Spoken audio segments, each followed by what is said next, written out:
குறையாத அன்பு கடல் போல வந்து நிறைவாக என்னில் அலை மோதுதே. அந்த அலை மீது இயேசு அசைந்தாடி வரவே பல கோடி கீதம் உருவாகுதே. கண்மூடி இரவில் நான் தூங்கும் போது கண்ணான இயேசு என்னை காக்கின்றார். உன்னை எண்ணாத என்னை எந்நாளும் எண்ணி மண் மீது வாழ வழி செய்கின்றார். ஆ ஆ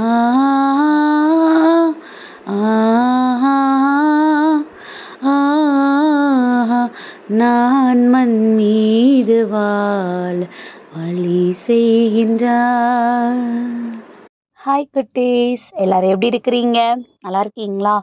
நமக்கு ரொம்ப அருமையாக ஒரு ஒரு 10 மந்த்ஸை ஜீசஸ் நல்லபடியாக கடந்து வர வச்சு இந்த 11வது மாதத்தில் நம்மளை ரொம்ப அருமையாக நம்மளோட கண்களுக்கு அற்புதங்களும் அதிசயங்களும் நிரம்பி வழிகிறபடியாக இந்த மாதத்தை நமக்கு கொடுத்துருக்குறாங்க குட்டீஸ்.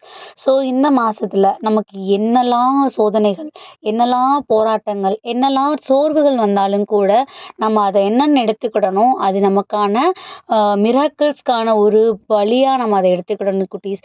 கண்டிப்பாக அதை நம்ம அக்செப்ட் பண்ணிக்கிறது கஷ்டம்தான்.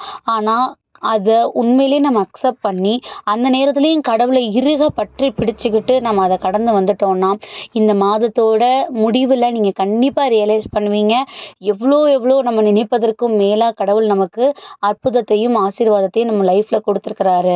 இந்த மாதத்தில் பர்டிகுலராக நமக்கு அதை நிறைவாக்கி கொடுத்துருக்கிறாரு அப்படிங்கிறத நம்ம நல்லபடியாக புரிஞ்சுக்கலாம் குட்டீஸ். இந்த மாதத்துலேயும் கூட இந்த நாளில் எரேமியா 29:13 படியாக நீங்கள் உங்கள் முழு இருதயத்தோடும் என்னை தேடும் பொழுது என்னை நீங்கள் கண்டடைவீர்கள் அப்படின்னு சொல்லி கொடுத்துருக்குறாங்க வசனம். நீங்கள் உங்கள் முழு இருதயத்தோடும் என்னை தேடும் பொழுது நீங்கள் என்னை தேடி கண்டடைவீர்கள் அப்படிங்கிற வசனம் கொடுக்கப்பட்டிருக்குது குட்டீஸ். கண்டிப்பாக இந்த வசனத்தை இந்த மாதம் முழுவதுமாக ஒரு சூழ்நிலையிலையும் நம்ம என்ன பண்ணணும், அப்ளை பண்ணணும்.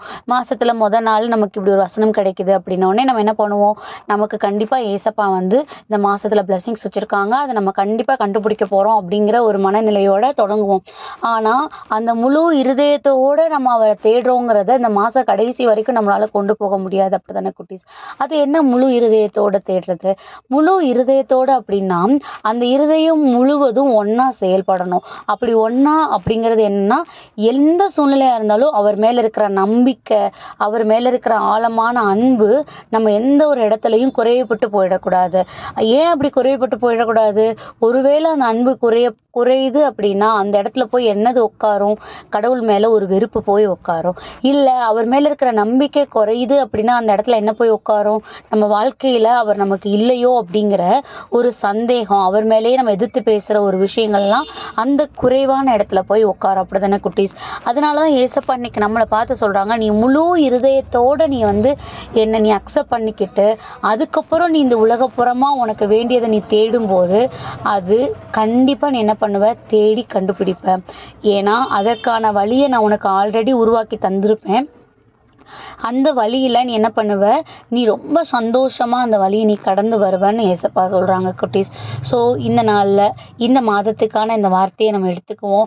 ஏசப்பா என்னோட எந்த சூழ்நிலையாக இருந்தால் கூட நான் முழு இருதயத்தோட அந்த முழு இருதயத்தில் உமக்கான அன்பும் உம்மை குறித்த விசுவாசமும் உன் மேலே நான் வச்சிருக்கிற அந்த உறுதியான ஆழமான ஒரு நம்பிக்கையும் நான் எந்த ஒரு சூழ்நிலையிலும் நான் எதற்காகவே நான் இழந்து அந்த இருதயத்தை குறைவுபட்ட இருதயமாக நான் மாற்றிட மாட்டேன்.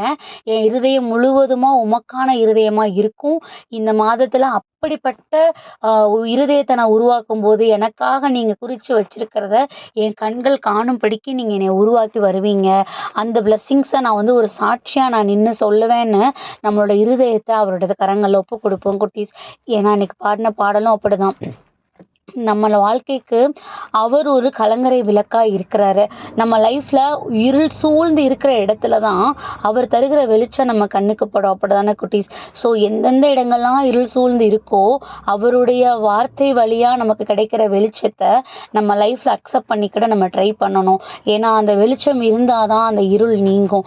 ஸோ நம்ம இன்னைக்கு எடுத்துக்கிட்ட அவருடைய வார்த்தைகளை நம்ம வாழ்க்கைக்கு வெளிச்சமாக நம்ம எடுத்துக்கும் போது கண்டிப்பாக என்னென்ன இருள் சூழ்ந்த பகுதிகள் நம்ம லைஃப்பில் இருந்தாலும் கூட அது எல்லாமே ரொம்ப நிறைவாக வெளிச்சமாக இருக்கும் குட்டீஸ்.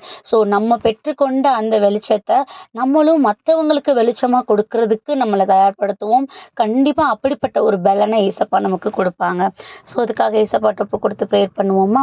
அன்பான ஆண்டவர், இந்த நேரத்திற்காக நன்றியப்பா. தகப்பனே, எங்கள் லைஃப்பில் எவ்வளவோ இருள் சூழ்ந்த பகுதிகள் இருந்தாலும் கூட உம்மை நாங்கள் முழு பலத்தோட முழு உள்ளத்தோடு நாங்கள் தெரிந்து கொள்ளும் போது கண்டிப்பாக அது எல்லாமே எங்களுக்கு நிறைவான ஒளியாக மாறப்போகுது டாடி. உம்முடைய கரங்களில் அப்படிப்பட்ட இருதயத்தை எங்களுக்கு உருவாக்கி கொடுங்கன்னு ஒப்பு கொடுக்குறோம். உம்முடைய சித்தத்தின்படியாக நாங்கள் வாழ எங்கள் இருதயத்தை பழக்கப்படுத்துங்க. இந்த மாதம் எங்களுக்கு நீங்கள் உருவாக்கி கொடுத்துருக்கிற ஒரு மிராக்கிள்ஸ்க்கான ஒரு மாதம் டாடி. நாங்கள் கண்டிப்பாக அதை பெற்றுக்கொள்வோங்கிற நம்பிக்கையோடு உம்முடைய கரங்களில் ஒப்பு கொடுக்கிறோம். ஆமென்.